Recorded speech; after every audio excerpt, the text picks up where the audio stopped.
Hi, I'm Allan Morris from Johnstone, and today I'm going to show you how we butcher a whole line of beef. So I'm going to take you through from the rump, strip line, ribeye and the tenderloin, and I'm going to show you some tricks of what you can do to make great tasting beef in your restaurant. When we talk about dry age as a product, people assume that we hang meat in the fridge until it goes black and then that's dry aged. But the reality is that first of all you must dry age beef from fresh, so 2-3 days after slaughter, and then hang it into your fridge. But your fridge must have a number of things.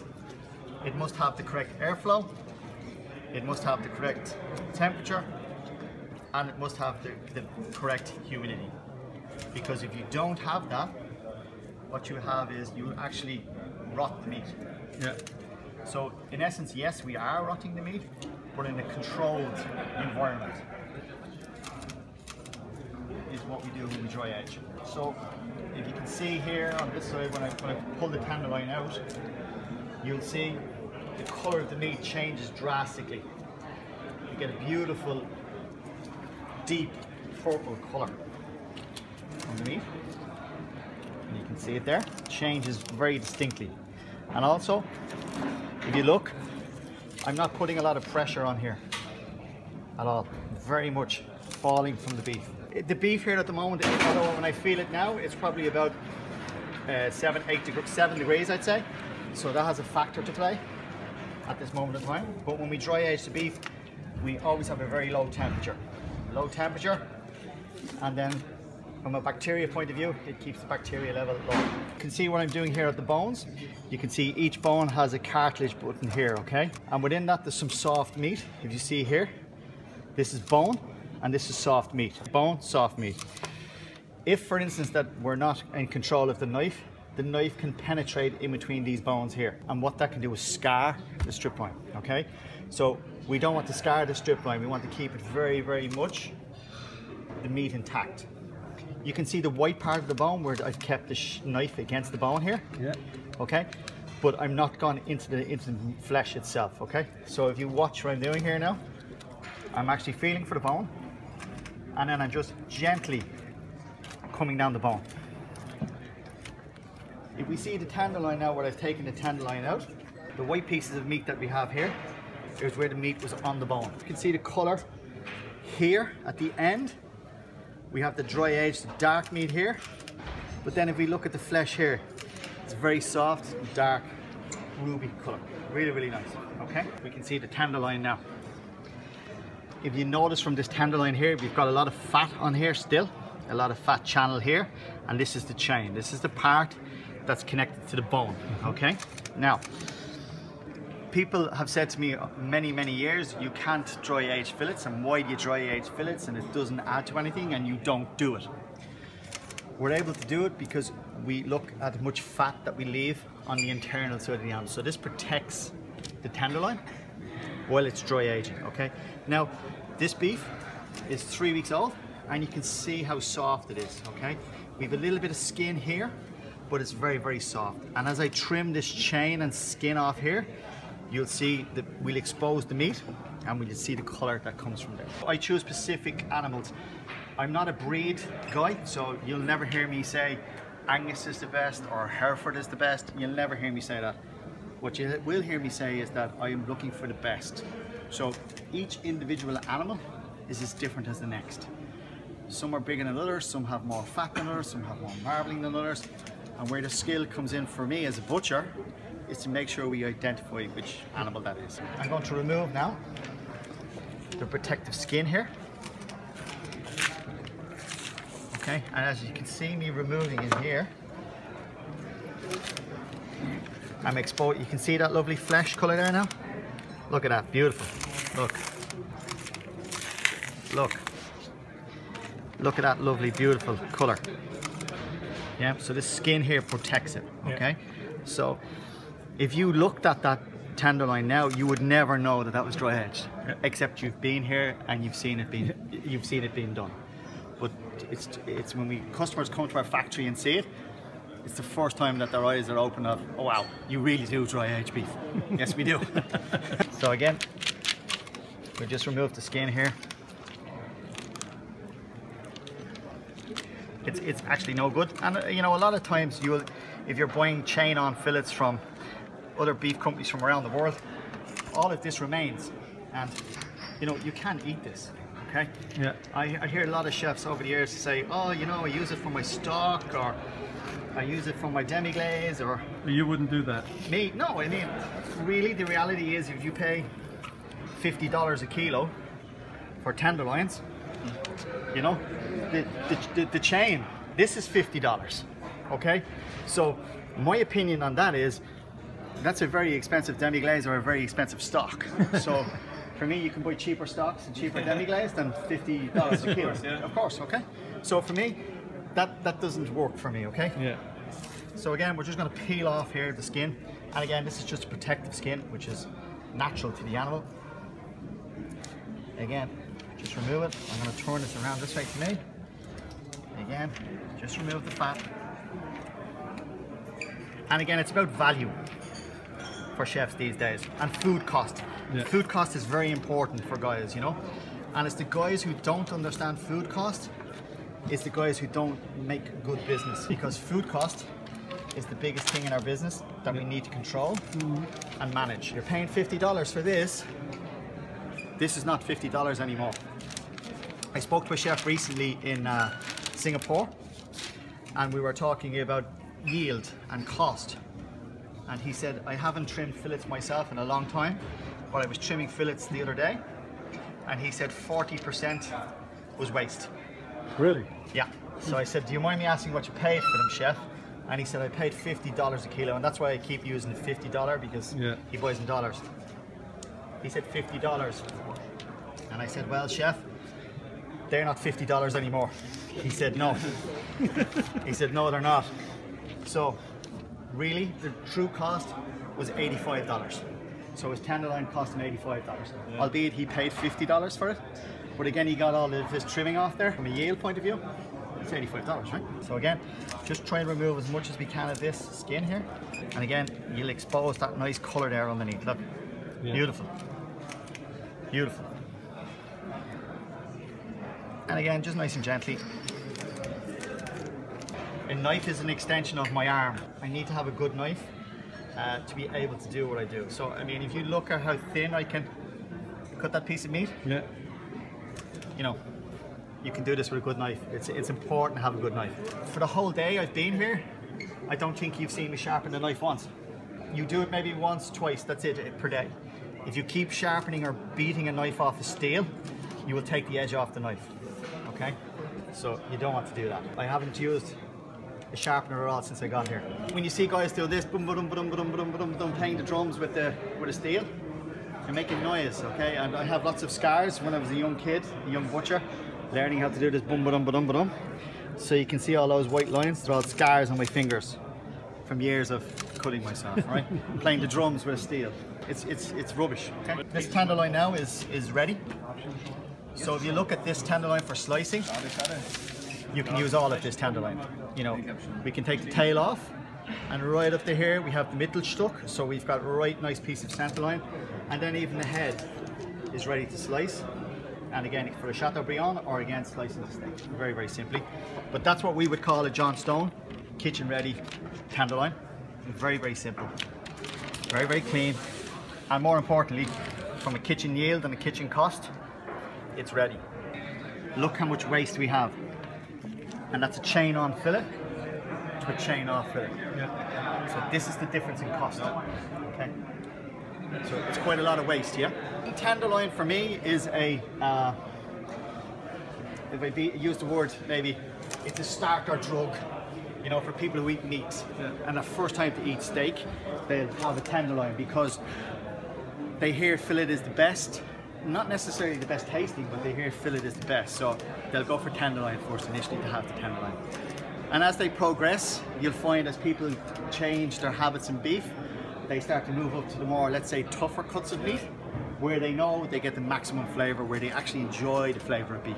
So if you asked many butchers what their favorite steak is, they're never going to tell you tenderloin. I don't know one butcher who says, I love tenderloin. It's generally a strip loin, a roast beef, or a ribeye. And preferably maybe one on the bone for that more flavor. So So that's my favorite steak. So what we've got left now is we've got the 8 rib loin. So we've got 5 bone ribeye, 3 bones in the roast beef, and then we've got the hoofed here. So when you think about this, this is the whole back of the animal. This is where the beef is coming from, okay? So we've got a rump here at the hip, we've got the short line here, and then above that then we've got our ribeye. So all the cuts. So what I'm going to do is, I'm just going to mark the bone here. And here, as you can see, I'm not using a handsaw. I don't have a handsaw, I've got a knife. Okay, so if you're a good butcher, all you need is a small knife, okay? So we're going to count 6 bones here. 1, 2, 3, 4, 5, 6.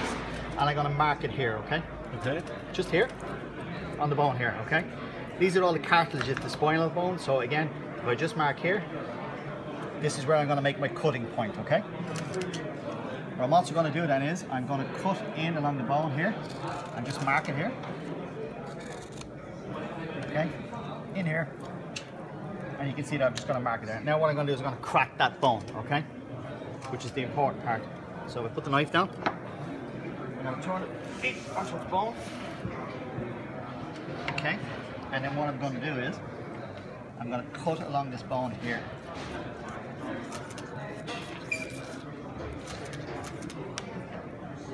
Okay, and I'm going to crack it now, okay?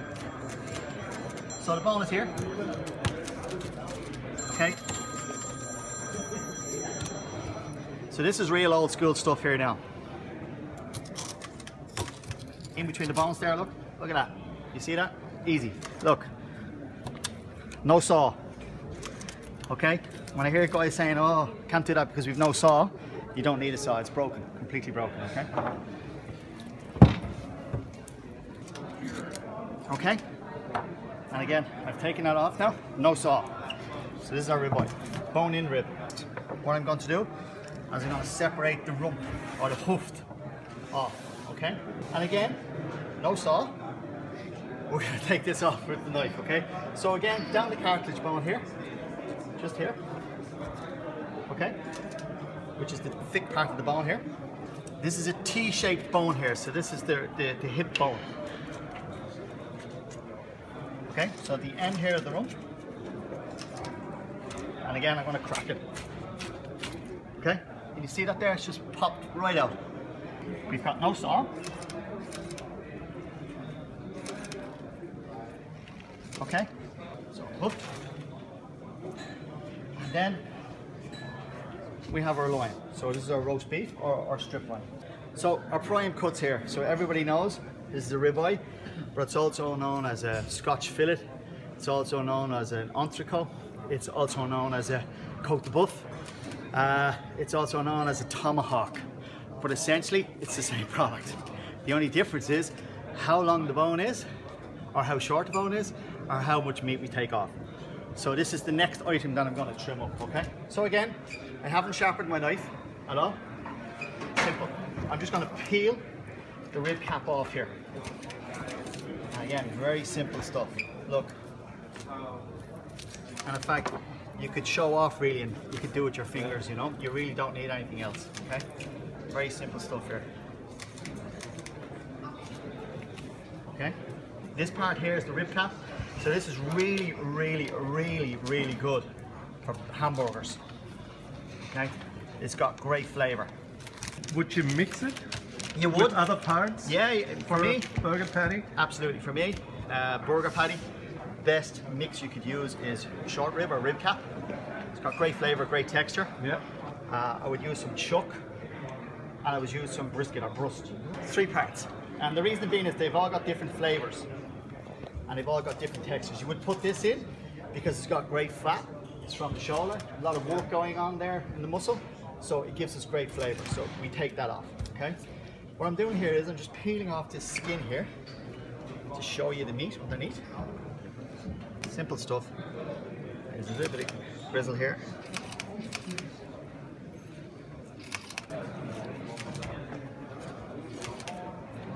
Traditionally, you know, we'd have a butcher's block. And, you know, but here we are in a furniture showroom, you know. So, which is bizarre to say the least. Okay, so if you look at that rib cap now, you have a muscle there. Okay, there's one muscle there. So we cut that off there. That's one muscle. That's one muscle. And then we have the second muscle here. We'll cut this piece of fat off here. And again, if you smell that fat. Smell that there now. Pretty good, eh? Yeah. That's the stuff of dreams. Yeah, yeah. Great smell, great smell. Have a little smell of that there. Great. Wow. Yeah? It's pretty good, isn't it? Awesome. Pretty good stuff. Okay? I won't wash my hands for days now. You can see the lovely meat fibers here, okay? So they're all going in this direction here.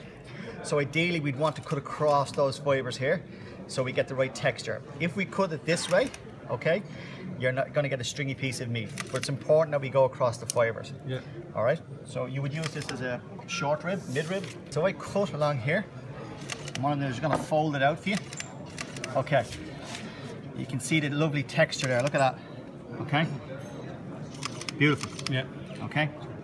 I cut this piece off. If I cut it this way, it's very different. You see that? So the grain is running this direction. Okay? But really, what we want is we want it like this. Can you see that difference? Look how loose that meat is there compared to this. Tight muscles. Look. This is much better. Yeah. Okay, so soft. So it's just because of the cutting. It's just because of the cutting. Okay, and if we cook these two, this one tastes better than this one. Sometimes chefs would think that, you know, the easiest way to start is the biggest cut face. That's not always necessarily the case, okay? There's all individual muscles there. So we really got to identify the muscle, identify which way the grain is moving, and making sure we cut across that grain, okay? So I'm just going to take this small piece of rib cap off here again. So this is the end. Some people call it rib flap meat, okay? And if I bring it over here for you. Okay, you can see the dry aging here, okay? But you can also see a small bone here, a cartilage bone here. This is the end of the feather blade, or the flat iron. Yeah. So the end of the shoulder blade. Okay, just take a bit of fat off. Now you can see that lovely meat there. Look at the colour, okay? You can see the dark meat here, then we see a green sort of hue, and then we see that nice dark rich purple meat here, okay? That's a sign of the aging process there. Yeah. So what I'm going to do is I'm going to remove the small blade bone here. On this side here you can see the end of the bone here. I'm just going to remove that bone out, and then we have a nice piece of flat meat, okay?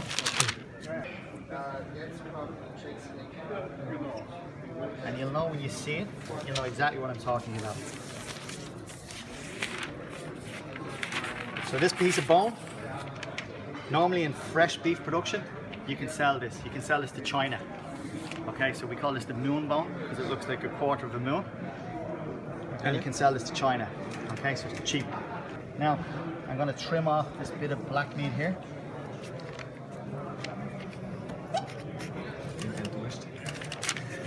And again, nice, just a beautiful, nice piece of meat. Quite soft, very, very tender. And again, if I just cut that meat fibre for you there to have a look at. If you look at that there now, beautiful. Soft, loose texture. Okay, beautiful piece of meat. Okay, small but beautiful. But you can see which way the grain is going. It's going this way. Cut across them. What we've got now next to do is we've got to remove the paddy whack here, which is just along here. Okay, and this piece of meat is just a membrane that is a muscle that holds the neck of the animal. And again, you can't eat it. It's quite tough. It's a rubbery piece of meat, quite gelatinous texture. And again, what this is done in China, what they do is they cut it on the boy, and then they put it on yakitori sticks and they chew it as a snack. Okay, so that's the paddy whack. Okay. Now what we're going to do is we're going to remove the ribeye from the bones. Okay. And if you think about this now, if we cut this spinal bone off here, okay, what we've got then is to cut the buff. Same thing again. Softly, we're going to go. You can see the knife. You can see my finger on the knife here. So always, for chefs, if you want to control a boning knife, it's important that you have your index finger on the bone, okay? Even at home, okay? And again, look, the knife is next to the bones. Not next to me, next to the bones. My hand is always away from it. Okay? And again, you can see my thumb. My thumb is going down here. Okay? Just all along the bones here. Look, simple. with the right technique, even my 3-year-old son could do that. And it may be a safety glove for him, maybe. But you can see here, the bones are quite clean. So we've got the nice white bone here. And if you notice as well, as I said, which is important, the knife hasn't penetrated in between the bones there. Can you see that? Yeah. Okay, so we haven't done that, okay, because we're keeping it just to these bones. Okay, so it's removed now. I'm gonna turn it now, this way.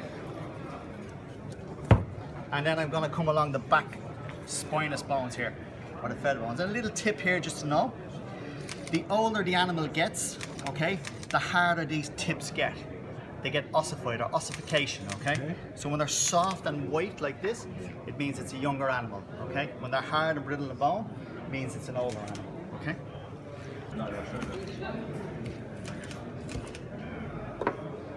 Now our ribeye has separated away, and we're left with the bones, okay? So if we had a bandsaw, we would cut here, okay? And here's our beef ribs, okay? So you can see in between these bones, we have our beef rib, okay? Now, another really nice cut from this, if I just take another piece of paper, actually I won't, I'll put it there, okay? Another really nice piece of meat, okay? If we go in between the bones here, you know the saying, closer the meat, the sweeter the meat, okay? So I'm just gonna take these meat muscles out here, okay? 2. Now again, close to the bone. 3. So it's just like a pork rib, you know, when you eat the meat in between the bones. Same thing, except it's beef. Great flavour. Okay, so the bone we're finished with, okay? So let's just put that there for the moment. Same again here, we'll take a little bit of dry edge off the top. Same here. Trim that bit of fat off. Now, these pieces of meat, slow cooked, with some mashed potatoes and a nice stew, and you're already smiling, right? Because you know exactly how good that's going to taste. Exactly. So, if you see here in the meat, you can see those white lines going across here. That's that nice marbling in there. Look how fatty and soft, gelatinous, sticky that will taste, yeah? So you can see that marbling there, okay? So 2 pieces of those for lunch with some mashed potatoes in a restaurant. Nice, yeah? Really nice. And you know what? It's what we call a second cut. It's a cheaper cut, but you know what? Great taste, and that's key. So slow cooked, a little bit of mash, a little bit of jus, a little bit of rosemary. Hey, I'm in, okay? And so how many minutes, I would say, at which temperature? I would cook them quite slow, maybe 12 hours, 55. Okay. Slow. Yeah, quite really slow, and they get really gelatinous and very soft and sticky. You know, that really sticky, great mouth taste, make great mouth texture. So if you look at what we've done here now, this is all from the rib. Look, this is all from the standing rib. All of these cuts are from the standing rib, okay? Now, we'll just trim this ribeye up now a little bit more, okay? So, in the end here, we have a ribeye, okay? Now, we can see our black meat exposed here, and we've got none here. Now, for me, you'll get a lot of ribeyes, and it'll be sold like this, yeah? So, for me, the tail is there, okay? And this is not, for me, this is not prime meat, okay? So again, for me at John Stone, we want to remove any of that there. Okay, you can see down there the natural seam, look. Literally all along the natural seam there. I'm going to cut. Okay, look. And this would be commonly called the lip, L-I-P, okay? Because of its... Because it's hanging on the end of a piece of prime meat, okay? Okay. We in the meat business we call things lots of names, but we don't really have a real reason for it. But it's a lip. Now, to be honest, let's just take a look at that, okay? And if we slice down the middle on there, so you can see that nice piece of meat there, okay? So, but it's got quite a thick piece of fat. Yeah. So for me, if this was sold to the customer in the restaurant, I think you're sort of cheating the customer a bit. It's just a bit of too much fat and a little bit too much grizzle. So again, we take it off. Again, it's good. It's a really nice piece of meat. It'd be good in hamburgers with the rib cap. Again, for a hamburger. Yeah. But not for prime steak, okay? Now, let's just now cut the face off this ribeye.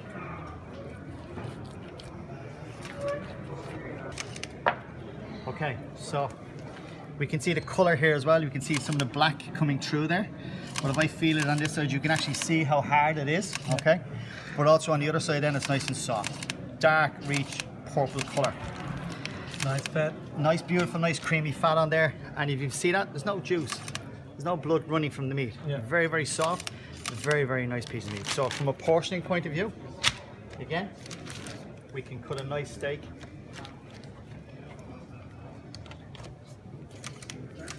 Which size do you prefer? Me, I like a good 350 gram steak. Okay. Yeah. So you can see that there now. That's a beautiful, nice piece of ribeye. And again, this is waste, okay? So again, this is our ribeye, okay? And our derived cuts from our ribeye. I think we'll do the rump next. Traditionally, in a butcher shop many, many years ago, when you went for a rump steak, the butcher would cut it as you see here. Okay, so you get a piece of rump cap, you get a bit of the rump heart, you get a bit of the tri-tip as well, or the sirloin tail. So when you actually think about that, you've got so many different meat textures there and so many different muscles, but they're going to taste very, very different. So this part will be beautiful, this part's okay, this part not so good, and here, bad. Okay? So what we're going to do is we're going to strip it out into muscles. So very simply, it's a T-shaped bone, so if you can see that there, it's a T-shaped bone. So what I'm going to do is I'm going to come along here under the bone and then out the other side here. Okay? Very simple stuff. So I'm going to turn it this way to me. So in here. So again, the knife is always in here next to the bone, right?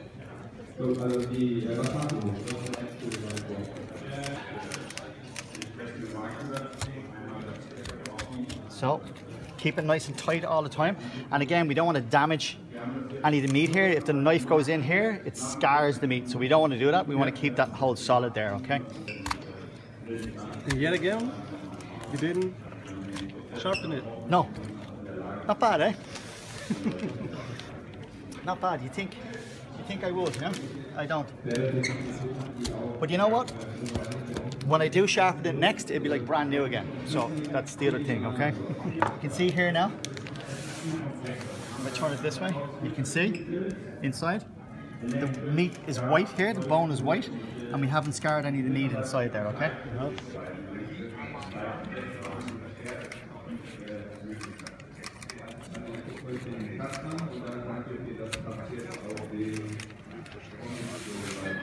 Okay, you can see that now. I've opened it right up there now.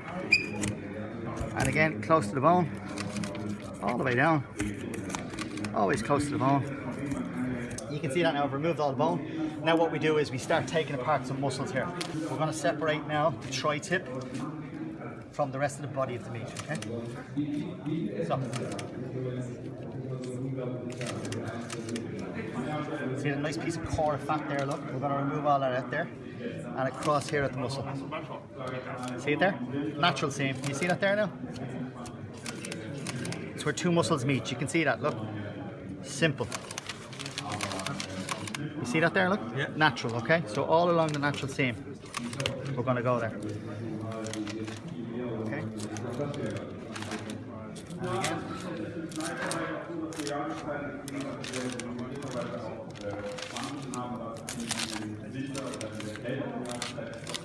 So this is our tri-tip now. Okay? So again, we can see the reason why it's called a tri-tip, very simple. It's shaped of a triangle. Okay. In the middle here, there's a big core of fat. So again, yeah. Now this for cooking, for rendering. Wow. This piece here, yeah. This piece here now for cooking is jackpot. Okay, you can see that now in there. That tastes amazing. Flavor. Have a sniff. Yeah? Nice, eh? I like that. Have a sniff. Very fresh, no? But beautiful.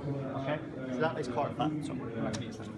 Okay, Okay, this here, no good as well. We're going to remove this off out of here to the trash. I'm just going to clean it up a little bit, okay? First thing we do, and again, cutting away from myself.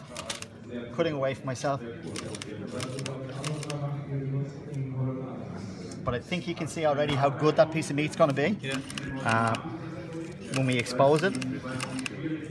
Again, we'll remove it here. And all I'm doing here is getting ready to the fat on the back, okay?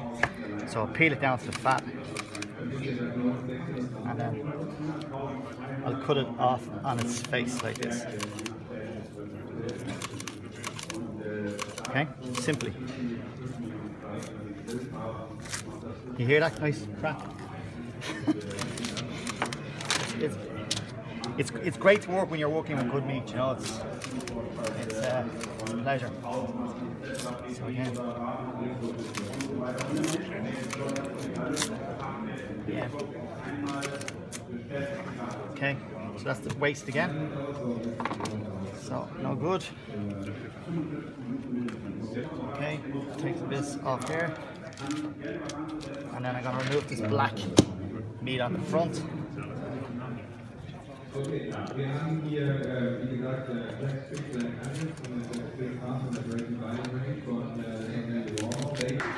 So we remove that.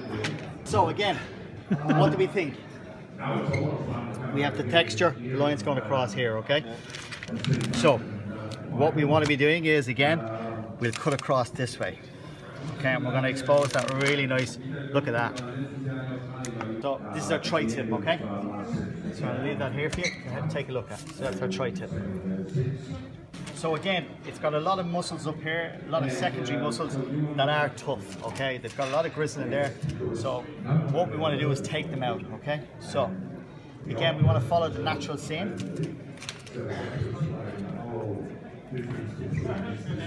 Here. And we'll take it out, okay? I'll take the secondary one out as well. Again. Really nice, peel it out.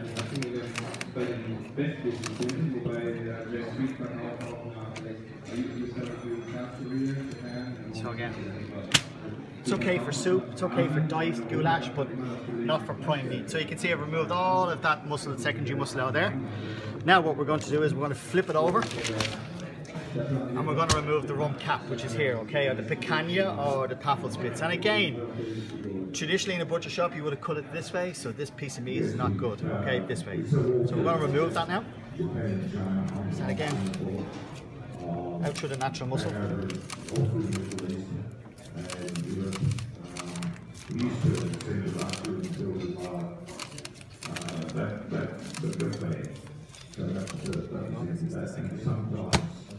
Is that picanha or our rump cap? Thank you. Yeah, so again, I'm just going to trim off any excess fat here we don't need. Again, just remove all the fat off. We don't need it. It's no good.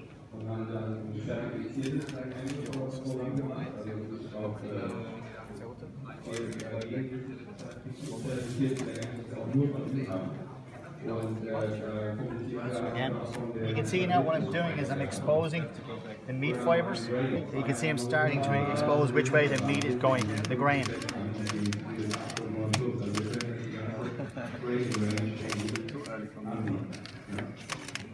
You always go with the grain.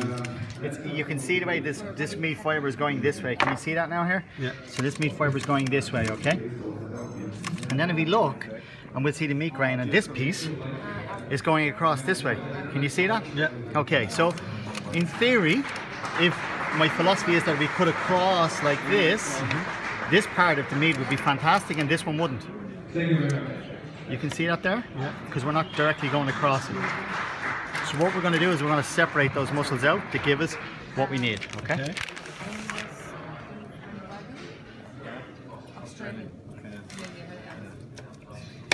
So again, remove that there.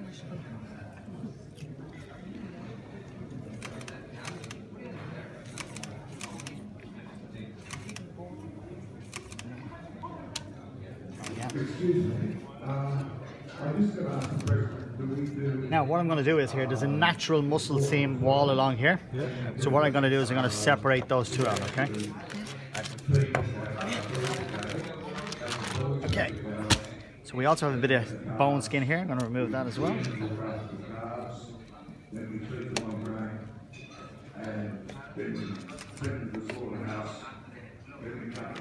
Okay, so here inside there's a natural piece of grizzle wall.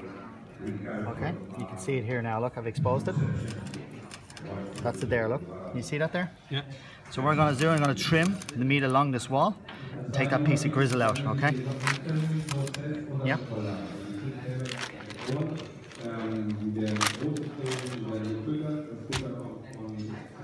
So again, just gently.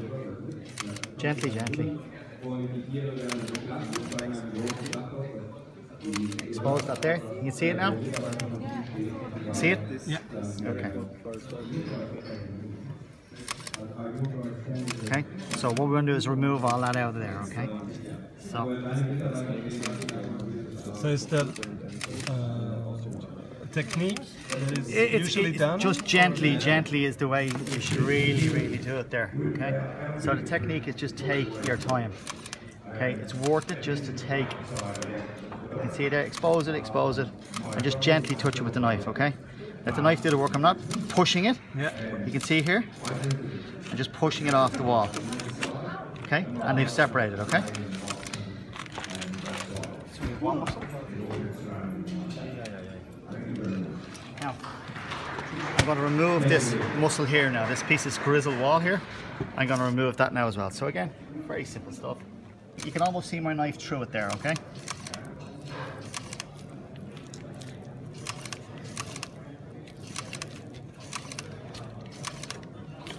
Okay, so that is a thick, grizzly piece of meat, okay? So it doesn't matter what way you cut that, that's not going to be nice, okay? So remove that. We're going to remove the dark cutting face off the front. Okay, which is gone. And then what we want to do is just remove any of this excess silver skin on here. You can see that nice texture there now. So we have a really nice muscle there now.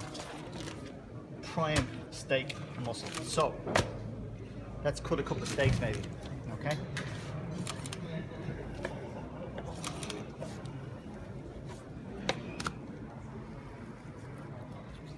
Okay, you see that there now? Yeah. That's really nice. And you can see the nice texture of the wall. Really nice piece of meat, okay? So we'll leave that there. So same with this piece now from the rump. So again, we're just going to remove that dark meat off the front there, okay? So, okay, it's gone. You can see it's hard. And now, if you remember what we were talking about earlier on, you can see the way the meat fibers are going this way, okay? If we cut this way, as you can see, you're nearly going in line with them, okay? So what we want to do is start her off across, okay? Okay. So we're going to put a little bit off there. So it's Okay. always against the Across. cross. So, in terms of texture, look how nicely together that is. And if we just pull it like this, look, gently, look how soft that is. Okay.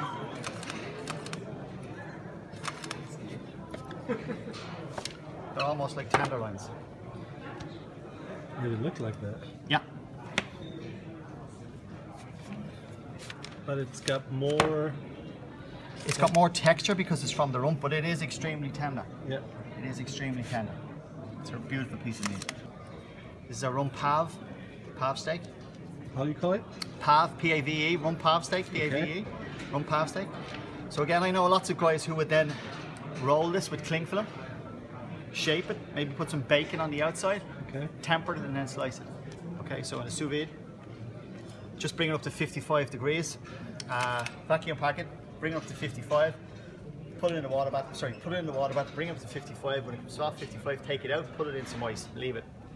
Then when it serves that evening, what I would do is again, put it back in the water bath until it comes up to 55, take it out of the bag and then into just a nice hot pan with a little bit of butter, just butter. Cool. you've eaten nothing like it. It is an amazing piece of meat. But again, it's a piece of meat that people don't use, and you can see that there's like a tenderloin. Yeah. Now the last part of the rump is the picanha, okay, or tafelspitz.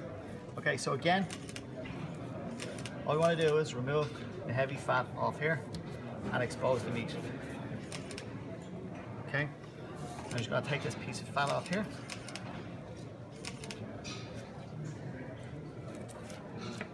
And again, just take all that heavy grizzle off, okay? It's important that you go the extra mile and you remove this stuff, okay? The customer will thank you for it, your teeth will thank you for it, and it's just a better eating experience, okay? Yeah. It's the difference between wow and it's okay.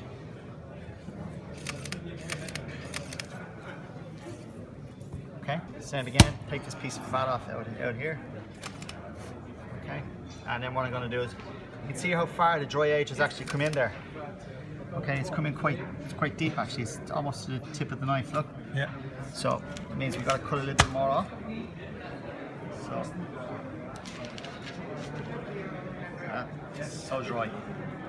It's so dry. It's almost like paper. It's that dry. Okay. Again, get just that dry meat off there. And again, rubbish. If you remember, you can see now which way the grain is going. It's going this way, okay? So naturally we won't cut it this way. We're going to cut it this way, okay? That is the key to tafelspitz. That is the key to picanha. Okay, so we're going to cut across there now. Beautiful. Look at that. Whew. Wow. Yeah? Pretty good. Yes. Okay, so if I cut that one off, just to demonstrate, and we put it, and then what I'll do is, if you don't mind, I'll cut it this way and just show you the difference between the two. So if we look at this way, and you can see all the meat fibers going that way, and then if we look at this way, okay, there's a hell of a difference there. This way, soft. Look the way the meat is opening up in the texture. Look, see the holes? Beautiful. And then look at this. Last but not least, roast beef. Short loin, strip loin, faux filet, T-bone. So again, all I'm going to do here is I'm just going to separate the meat away from the back spinal bone, and then we're going to go in the opposite direction, okay? So again, close to the bone.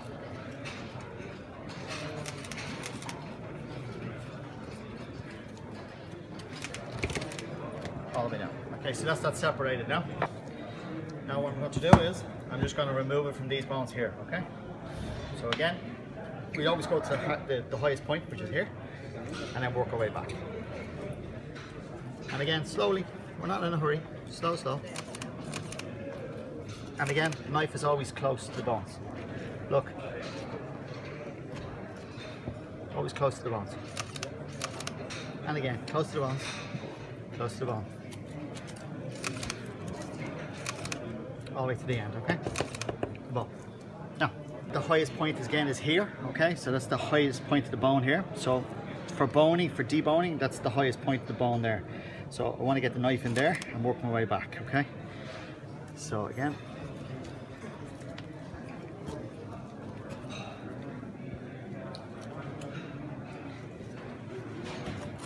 All the way back. Again, the bone is just here. And again, all the way back. I gotta turn it so I can see it, okay? And again, look at the way the knife is. The knife is always against the bones. It's not against the meat, look. Which is key, always against the meat. Always your hand here, away from the knife.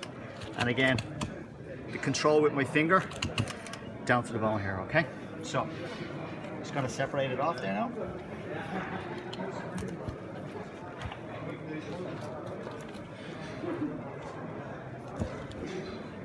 And there's always one or just 2 points on the whole thing when you're deboning it that is holding it all together, like anchor points. And once you hit those, like there, it's gone. Okay? So the bone has completely come away there. Okay? I'm going to remove that bone out. Oops. Okay, so that's our bone. Gone.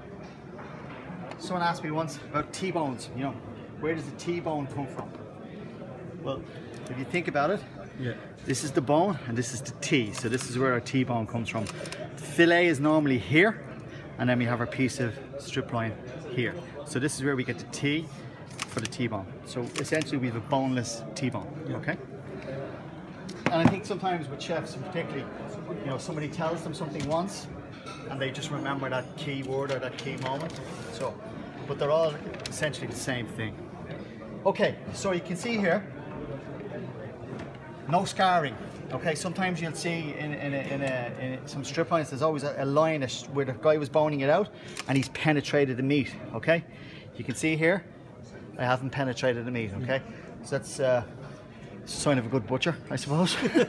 But it's also taking care. Okay, so a good butcher will never scar here. So again, solid meat.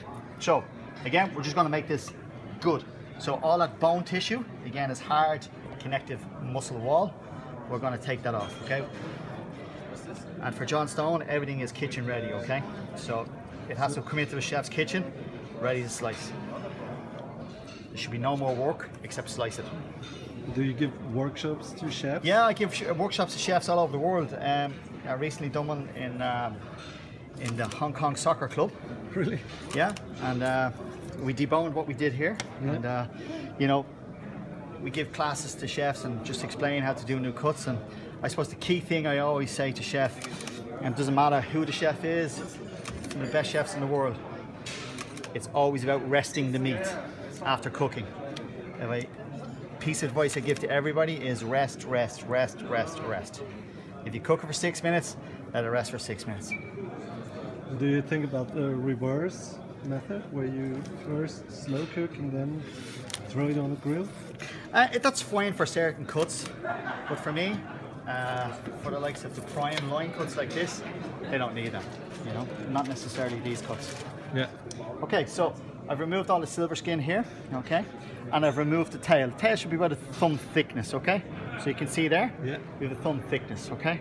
I don't like a long tail, I like just a small little bit of tail. So about 20 mil, about your thumb thickness, okay? So we've cleaned that all back, okay? Now, again, depending where you buy it from, depending on the country, sometimes you buy product and that strip loin arrives just as it is, okay? And maybe there's a thick piece of grizzle along here, which is not fine meat, that needs to be removed, okay? So it's generally about 30 mils back, so it's generally about there, okay? So what I'm going to do is get the knife in there, and we're going to remove that thick piece of grizzle. Okay, all the way back. Okay, you can see it there, look. Look at that thick, hard grizzle there.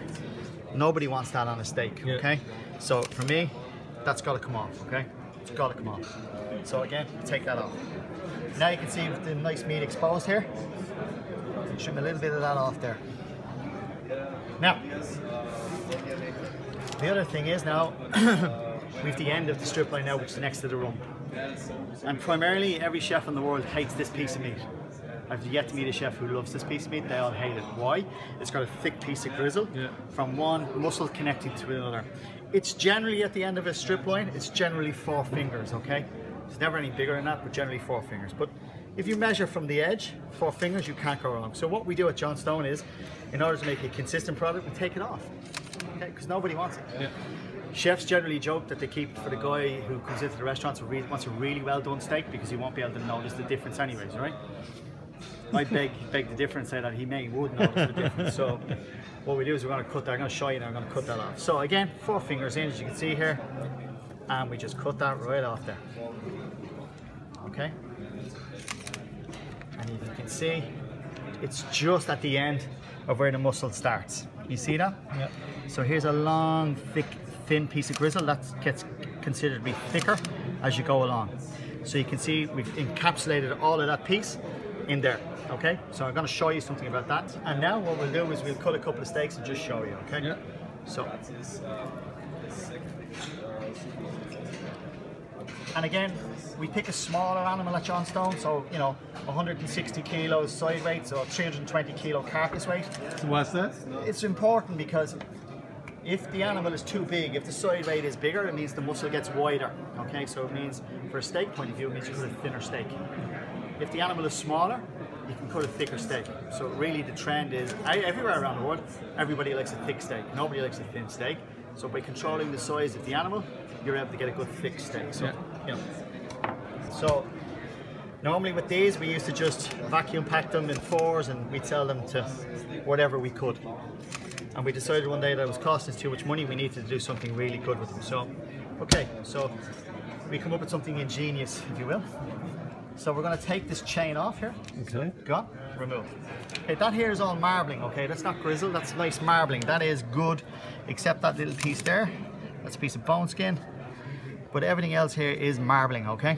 It's a really nice piece of meat, but it's got a thick piece of grizzle. So, here's the piece of grizzle here. We're going to get down here now and just slowly, again, slowly, catch it here. Slowly.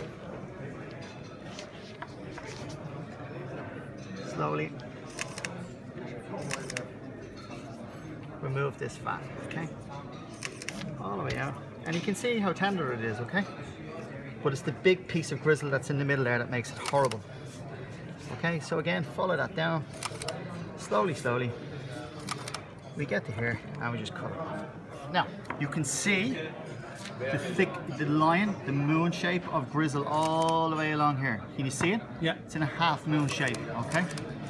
So what we want to do is take this second muscle off the top because we want to get to that piece of grizzle. So again, we're going to start up here because it's at the highest point of the depth of the meat, okay? And all I'm going to do is slowly expose that muscle, okay? Can you see it? So if you just move your knife along this... That's all I'm doing. Just moving when I'm not, there's no pressure here, right? Yeah. I'm just basically moving it along here. Okay, that's all. Look, keep exposing it, barely touching it until that comes off. Is it working with every type of meat or just quality meat or aged meat? Aged meat in general. If it's good quality meat, you should be able to do that, okay? Now,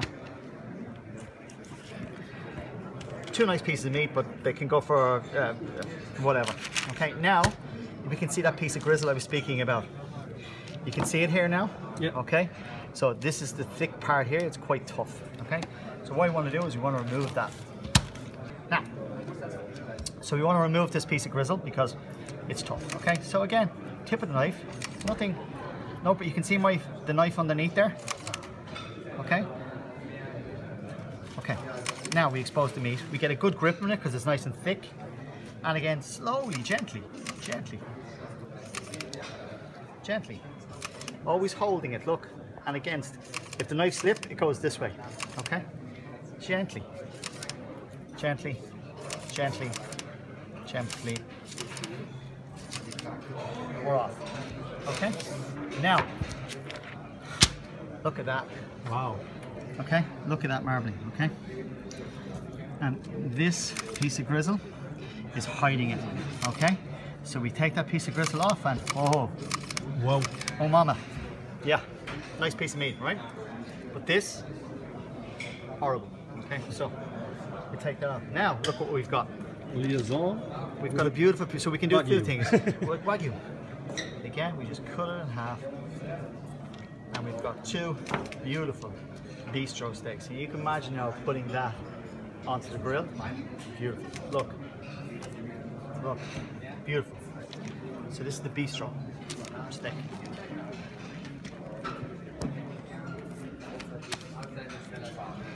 Yeah, man. Yeah.